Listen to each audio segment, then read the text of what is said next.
teaching your body the mechanics of a powerful push-off. Step 1.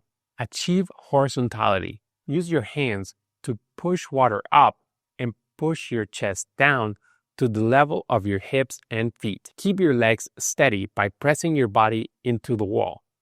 Aim for approximately 90-degree angle at the knees.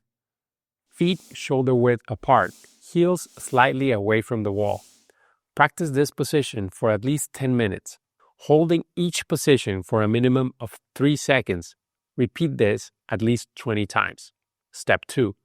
Perfect your streamline. Hands together, secure by your thumb, like this. Arms fully extended if your shoulders allow.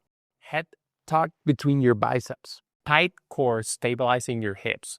Legs firmly pressed together, feet pointed in plantar flexion. Practice each individually, aiming for 2 to 3 pushes per section of the body, totaling at least 12 wall push-ups.